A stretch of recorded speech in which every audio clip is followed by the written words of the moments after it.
कि जो मुसलमानों से नफरत करते हैं कि मुसलमान जिम्मेदार है पार्टीशन का, मुसलमान जिम्मेदार है पार्टीशन का।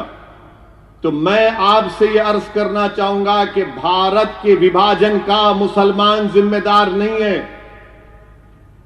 ये जो मुसलमानों से नफरत करते वो आपसे बोलेंगे नहीं नहीं ओवैसी क्या तुम गलत कह रहे हो।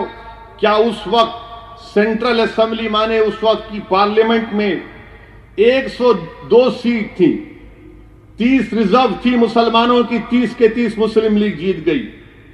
तो बोलेंगे ओवैसी झूठ बोल रहा। मगर आपको ये हरगिज नहीं बोलेंगे कि 1945 और 46 में जो इलेक्शन हुआ था उसमें वोट डालने का हक सबको नहीं था। जैसा आज जो 18 साल का जाके वोट डाल सकता है, उस जमाने में वोट डालने का इख्तियार सिर्फ उन्हीं को था जो इनकम टैक्स देते, जो नवाब थे, जो जमींदार थे, जो पढ़े लिखे थे, उन्हीं को वोट डालने का इख्तियार था। बाकी आम मुसलमान को वोट डालने का इख्तियार नहीं था। तो ये मुसलमानों से नफरत करने वाले आधी सच्चाई को बयान करते, आधी सच्चाई को बयान करते।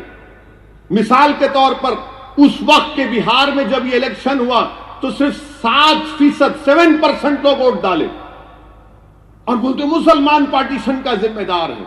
हम जिम्मेदार नहीं है पार्टीशन के। जिनको पाकिस्तान से मोहब्बत थी वो पाकिस्तान भाग गए।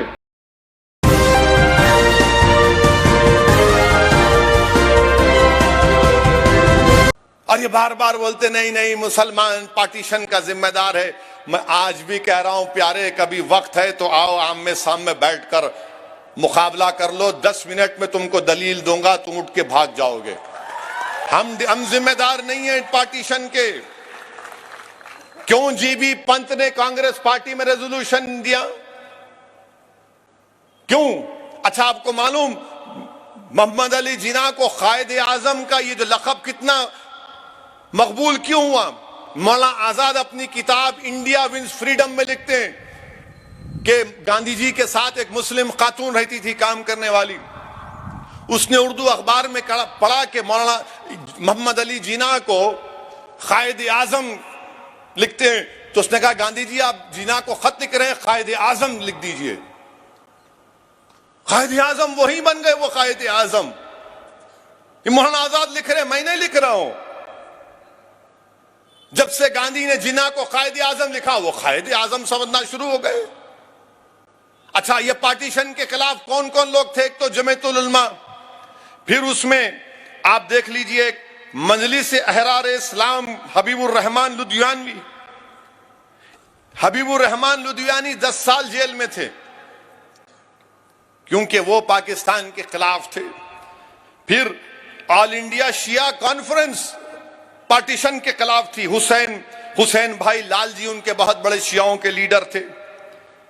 सैयद अली जहीर साहब ने जिन्ना को खत लिखकर पूछा अगर तुम्हारा पाकिस्तान बनेगा तो शियाओं के लिए क्या होगा? क्या शियाओं के लिए सीटें होंगी? क्या शियाओं को दबाया जाएगा? क्या शियाओं को उनके इमाम बाड़े आजादी से चलेंगे? तो जिन्ना ने जवाब में सैयद अली जहीर को लिखा, ये सब बातें मत करो, ये सब बातों की कोई अहमियत नहीं है, हम इस्लामी मुमलिकत तश्कील देने जा रहे हैं। जिन्ना खुद शिया थे, मोहम्मद अली जिन्ना खुद शिया थे, मगर जो भारत के शिया थे ऑल पार्टी शिया कॉन्फ्रेंस, हसन भाई लाल जी, सैयद अली जहीर, इन तमाम ने इनकार कर दिया। मेरे अजीज दोस्तों और बुजुर्गों, बताने का मकसद एक ही है कि यकीनन हम मुल्क की 75 साल आजादी मनाने जा रहे हैं और इंशाअल्लाह आइंदा भी 75 साल मनाएंगे। हमारा वतन अजीज इंशाअल्लाह सुबह क़यामत तक आबाद रहेगा। मगर हमारा बोलना यह है कि इसकी बुनियाद, आजादी की बुनियाद किसने डाली? गोडसे ने नहीं डाली। इस मुल्क की आजादी की बुनियाद में सिराजुद्दौला का खून, बक्सर की जंग में मरने वालों का खून, टीपू का खून इसमें शामिल है। सन 57 की जंग आजादी में मरने वाले मुस्लिम उलेमाओं का खून शामिल है। जब इमारत बनती है तो बुनियाद जरूरी होती है। इस बुनियाद पर नेताजी सुभाष चंद्र बोस, महात्मा गांधी, मौलाना आजाद, जौहर बरादरान, सरदार पटेल ने मिलकर एक इमारत कायम की। और याद रखो, मैं मुखातिब ना सिर्फ मुसलमानों से हूं बल्कि अपने हिंदू भाइयों से भी हूं, ईसाई और सिख भाइयों से हूं। याद रखो, बुनियाद तो बन गई, इमारत तो खड़ी हो गई, मगर याद रखो इस इमारत के ऊपर अगर और छत डालना है, इस इमारत को खूबसूरत बनाना है, तो उस इमारत को खूबसूरत बनाए रखने में, उस इमारत को कायम रखने में हमको ईसार और कुर्बानी के मजारे करने पड़ेंगे। अगर आप देखेंगे तो हमारे बुजुर्गों ने एक दरख्त लगाते हैं, आम का दरख्त लगाते हैं, उनकी जिंदगी में उनको साया भी नहीं मिलता, ना वो आम खा सकते हैं, मगर इसलिए दरख्त लगाते आम का, नहीं मेरा बेटा खाएगा, मेरा बेटा का बेटा खाएगा। अब बेटे के बेटे की जिम्मेदारी ये है कि इस दरख्त में कुर्बानियों को पेश करें। यह दरख्त को पानी की जरूरत नहीं है, इस दरख्त को भारत के लोगों की मेहनत की जरूरत है, इनके खून की जरूरत है, और जो हमारे बुजुर्गों का ख्वाब था उसको जिंदा रखने की जरूरत है। हमको अपने मुत्तहिदा तौर पर मिलकर रहना पड़ेगा। सियासी इख्तलाफात हो सकते हैं, मगर याद रखो, अगर मजहबी इख्तलाफात की चिंगारी लग जाएगी, जो लोग लगा रहे हैं, तो याद रखो इससे मुल्क को नुकसान होगा। और अगर मुल्क को नुकसान होगा तो हम हमारे बुजुर्गों की कुर्बानियों को तबाह ताराज और बर्बाद कर दे रहे हैं। और जो लोग आज भारत में मुसलमानों से आकर कह रहे हैं कि आप वफादारी दिखाओ, हम उनसे कहना चाह रहे हैं हैदराबादी लहजे में, जिसके सर पे बाल नहीं होते ना, जो गंजा बोलते हम लोग उसको, जिसके सर पे बाल नहीं होते, उन्हें दुनिया की बेहतरीन टोपी पहनता हूं, उन्हें टकला नहीं दिखना बोल के। तो ये लोग वही हैं, कुछ नहीं करे क्योंकि मालूम सर साफ है, तो बेहतरीन टोपी पहन के हमको टोपी पिलाना चाह रहे। आप टोपी पहनो, जो करते करो, हमको टोपी मत पिनाओ, हम जानते हैं हमारी तारीख को। जो लोग कहते हैं, हमारे वजीर आजम ने कहा कि आरएसएस मेरा फाउंडेशन है। आपका आरएसएस फाउंडेशन है तो क्या आरएसएस भारत के संविधान के खिलाफ नहीं थी 1950 में? क्या गोलवालकर ने और ऑर्गेनाइजर मैगजीन में नहीं छपा कि हमको मनुस्मृति चाहिए, अंबेडकर का संविधान नहीं चाहिए? हमको मत सिखाओ आप, हमको सिखाने की जरूरत नहीं है भारत से मोहब्बत। जैसा कि हुसैन अहमद मदनी रहमतुल्लाह अलैह ने कहा कि हम पैदा हुए तो यहीं जाएंगे, और जब उठेंगे तो क़यामत के दिन यहीं से उठने वाले। ये हमारी पनाहगाह भी है और कब्रिस्तान भी है। अब क्या होता कि आप सुनते हैदराबाद मेरे भाई ने लुट गया, यहाँ कुछ भी पैसे नहीं है, महल्ले में बात पहुंच जाती, नहीं है इसके पास पैसे नहीं है, तो उन्हें अपने आप को दिखाने का से मैं भी दौलतमंद हूं। उन्हें क्या करता, अरे 15 अगस्त है, लो मैं लगाओ, तुम भी लगाओ, 10 झंडे लगाओ, पैसे दे रहा हूं सबको। ख्वाजा गरीब नवाज उरसानी ने वो बड़ा बिरयानी पकाओ यहाँ, दुनिया को दिखाने के लिए कि मैं फकाट नहीं हुआ हूं। तो इनका मामला यही है, दिखाने में कुछ नहीं है, फकाट है, मगर सबको दिखा रहे हैं, सबको दिखा रहे। आपकी मोहब्बत जब नहीं थी, इतने नाम मैं लिया हूं, इतने उलमा नाम लिए हैं, आप एक नाम दिखा दो अपना, एक नाम तो दिखा दो अपना। आप कुछ नाम नहीं दिखा सकते। मैं आपसे इसीलिए अपील कर रहा हूं कि नौजवानों को भारत की तारीख पढ़ना जरूरी है। यह कोई सियासी जलसा नहीं है, मगर ना ही ये जलसा किसी सर्टिफिकेट हासिल करने का है। 75 साल की आजादी यकीनन हम तमाम के लिए खुशी का मौका है। और याद रखिए, जिसको भारत से मोहब्बत है, जिसको भारत पर फख्र है, उसको भारत की हर कल्चर से मोहब्बत करना पड़ेगा। अगर कोई दावा करता है कि मैं भारत से बहुत मोहब्बत करता हूं, तो भारत की हर तहजीब से मोहब्बत करना पड़ेगा। अगर कोई कहता है कि मुझे I am proud to be an Indian, तो जब तुम प्राउड हो इंडिया के लिए, तो तुमको भारत के माजी को भी मानना पड़ेगा। और भारत का माजी कहता है कि मुसलमान इस मुल्क की आजादी के लिए सबसे ज्यादा अपना खून बहा, इस माजी पर भी तुमको फख्र करना पड़ेगा। सिर्फ ये नहीं हो सकता कि I am a proud Indian. If you are a proud Indian, you must be proud of your past also.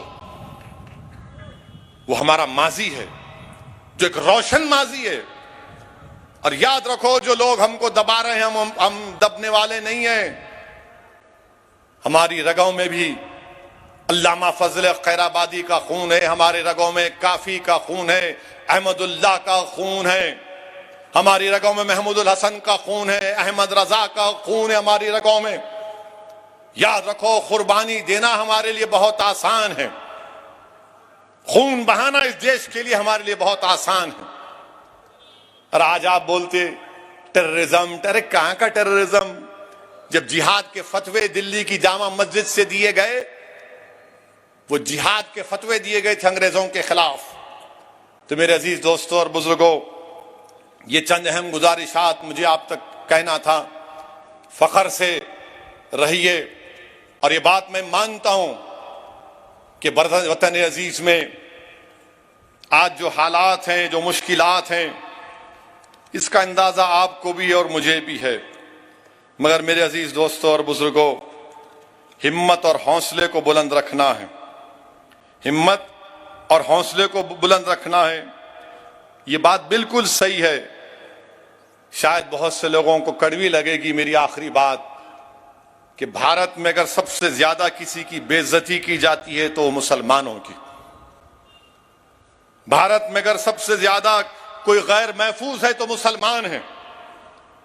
Bharat में अगर सबसे ज्यादा किसी को नजरअंदाज कर दिया जाता है तो मुसलमान है। ये कोई टीवी की हेडलाइन के लिए नहीं कह रहा हूं मैं, मेरे पास आदादो शुमार हैं। मुल्क आजाद जरूर हो गया, मगर गौरक्षकों को जो आजादी है वो आजादी उनको नहीं मिलनी चाहिए। जिनको जबान से गंदगी बकवास बकते हैं किसी समुदाय के खिलाफ, किसी मजहब के खिलाफ, तो उनको आजादी नहीं मिलनी चाहिए बकवास करने की। अब मुल्क तो आजाद हो गया, मगर आजादी का मजा क्या उन गरीबों को मिल रहा है? उन बच्चों को मिल रहा है? उन खवातीन को मिल रहा है जो आंगनवाड़ी के टीचर हैं, 4000 की तनख्वाह पे जिंदगी गुजार रहे हैं? वो किसानों को मिल रहा है फायदा कुछ, जिनकी आमदनी कम हो गई? हम उम्मीद करते हैं कि देश के प्रधानमंत्री जब 15 अगस्त को लाल किले से खड़े होकर मुल्क से खिताब करेंगे तो मुल्क के मजलूमों का जिक्र करेंगे। हम उम्मीद करते हैं कि देश के प्रधानमंत्री जब 15 अगस्त को झंडा तिरंगा लहराएंगे तो अल्लामा फजल खैराबादी का, मौलाना महमूदुल हसन का, हुसैन अहमद मदनी का, मौलाना काफी का, अशफाकुल्लाह का जिक्र करेंगे। नहीं मालूम करेंगे या नहीं करेंगे, वो करे या ना करे, हम तो करते रहेंगे। हमको फख्र है हमारे बुजुर्गों पर। हमारा सीना चौड़ा हो जाता है जब हम अपने बुजुर्गों की कुर्बानियों की दास्तानों को पढ़ते हैं कि कैसे अल्लामा फजल खैराबादी जिस दिन उनके बेटे रिहाई का पैगाम लेकर आए, उसी दिन अल्लामा फजल खैराबादी का इंतकाल हो गया। उसी दिन अल्लामा फजल खैराबादी का इंतकाल हो गया। मौलवी अलाउद्दीन की लाश हैदराबाद को भी नहीं आई। तुरेबाज खान की लाश लटकती रही सुल्तान बाजार में कई दिनों तक। मेरे अजीज दोस्तों बुजुर्गों, ये मुल्क की आजादी हमको आसानी से नहीं मिली, बहुत मुश्किलात और कठिन सफरात से गुजरना पड़ा। ये मुल्क आजाद इसलिए हुआ कि क्योंकि हर मजहब के लोगों ने मिलकर अंग्रेजों को भगाया। अगर आज पूरे मुल्क के हर समुदाय के लोग मिल जाएंगे तो हम जुल्म को मिटा देंगे, गुर्बत को मिटा देंगे, इस्तिसाल को मिटा देंगे, मसावात को हासिल करेंगे और अमन, एक ठोस अमन कायम हो जाएगा। इसीलिए 75वीं आजादी का यही पैगाम असदुद्दीन ओवैसी अपने हमवतनों को देता है कि आओ दिलों को मिला लो जुल्म के खात्मे के लिए, आओ अपनी सोच को मिला लो ताकि गरीबों का एक्सप्लॉयटेशन कम हो जाए, आओ अपने हाथों को मिला लो, बगलगीर हो जाओ ताकि हम अपने मुल्क की हिफाजत कर सकें। और भारत के प्रधानमंत्री से हम ये भी कह रहे हैं कि आजादी तो मिल गई, मगर आजादी का मतलब ये नहीं है प्रधानमंत्री कि भारत की 1000 स्क्वायर किलोमीटर पर चीन की फौज बैठी हुई है और भारत के प्रधानमंत्री लफ्ज चीन नहीं बोलते, ना मीडिया के लोग उनसे पूछते हैं, मगर हमारा काम है बोलना कि चीन को चाहिए कि भारत की जमीन से वो छोड़कर चला जाए। जो हॉट स्प्रिंग, डेप्सांग और डेमचाक में चीन बैठा हुआ है, चीन याद रखो, हम वो जज्बे दोबारा दिखा सकते हैं जिस तरह हमारे बुजुर्गों ने अंग्रेजों के खिलाफ जज्बे दिखाए थे। ये सरजमीन हमारी है, ये हमारी मुबारक सरजमीन है। इस मुल्क को मजबूत करने के लिए हर शख्स को मिलकर इस मुल्क को मजबूत बनाना है। बहुत बहुत शुक्रिया। कल मुशायरा है, भारत के नामवर शोरा इकराम को दावत दी गई है। अगर आपके पास वक्त हो तो जरूर शिरकत करिए। अस्सलाम वालेकुम व रहमतुल्लाहि व बरकातहू।